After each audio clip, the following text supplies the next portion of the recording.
What's up, YouTube Revolution? ZombfectedGaming 349 at your fingertips. So before we get into this quick lore video about the ending of Mafia The Old Country, spoiler warning ahead. Also, I may be late to making this lore video since I was very busy with a lot of stuff after I finished the playthrough of Mafia The Old Country, but without further ado, let's get into it.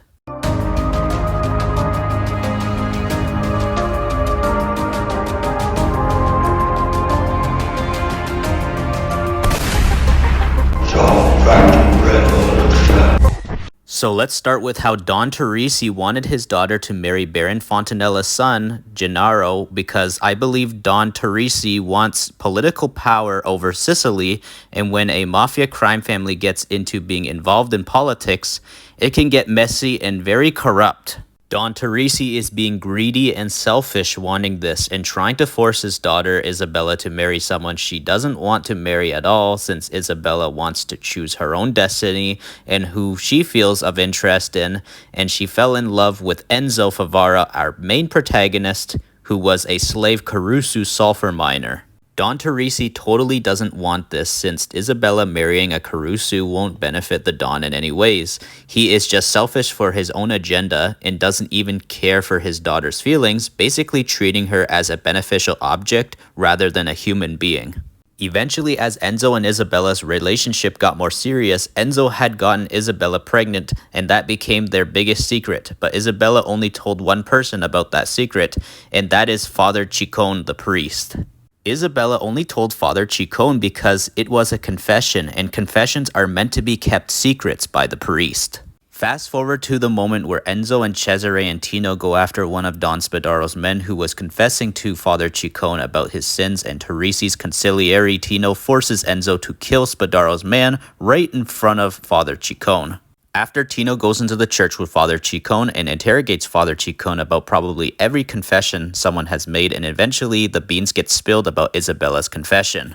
Just a little after this, Enzo and Isabella want to leave the mafia organized crime life behind in Sicily and immigrate to America to live a safer life with the American dream. And when they want to catch a train that goes to Palermo, which is where a boat is set to sail to America, Tino shows up at the train station, stopping both Enzo and Isabella. Enzo is brought to Don Teresi and is furious about a Caruso getting his daughter pregnant, and definitely doesn't want his grandkid to be related to a Caruso slave, and just starts beating up Enzo, and Teresi forces Cesare to kill Enzo, and Enzo tackles Cesare right out the window just as Mount Etna volcano starts to erupt. Enzo fights Cesare, but Enzo spares Cesare's life and fights through a ton of Teresi's men as the volcano rains hell on all of them, and eventually Enzo has a one-on-one fight with Teresi and kills Teresi.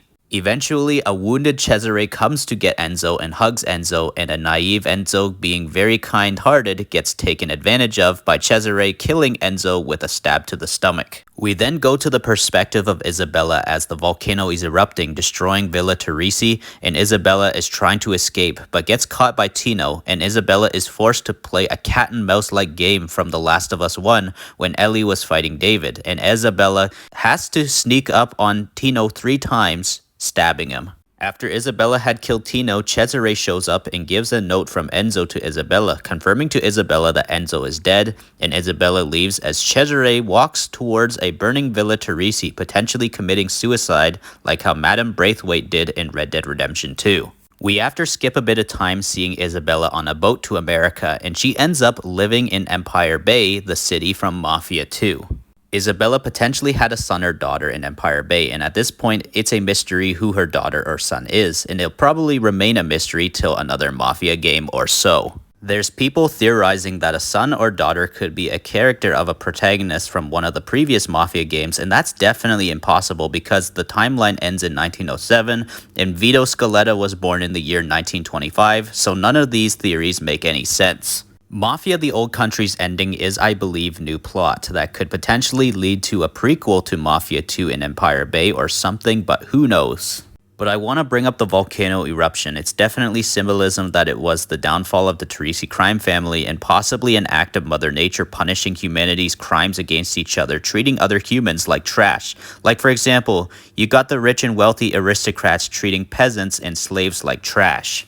Even though Enzo may have lived a bit of a better life, being treated better being in the Mafia rather than a Caruso sulfur miner, at the end of the day, Enzo was still a slave to the very end. Which is why Enzo said to Teresi, "I was always a Caruso to you, nothing more than a slave."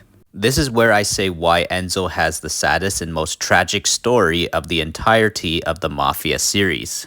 Enzo was always treated like trash, even when he didn't even know it till the very end. His humanity was taken advantage of, especially with his kindness perspective. I will eventually make a lore video saying why Enzo is the most tragic character in the Mafia series and compare him to the other 3 protagonists. But this is now the end of this lore video. What did you think about Mafia The Old Country's ending? Did you love it? Did you hate it? Let me know in the comments section down below. Personally, I loved it, and I think it's the best Mafia story in the entirety of the series. It's definitely pulled my heartstrings, and for sure making me feel really bad for our protagonist in this game. But anyways, if you're a Mafia fan, consider subscribing to the channel, and ding that bell icon really hard so I can always stay within fast reach of your fingertips when new uploads arrive. ZombfectedGaming 349 over and out. Zombfected Rebel.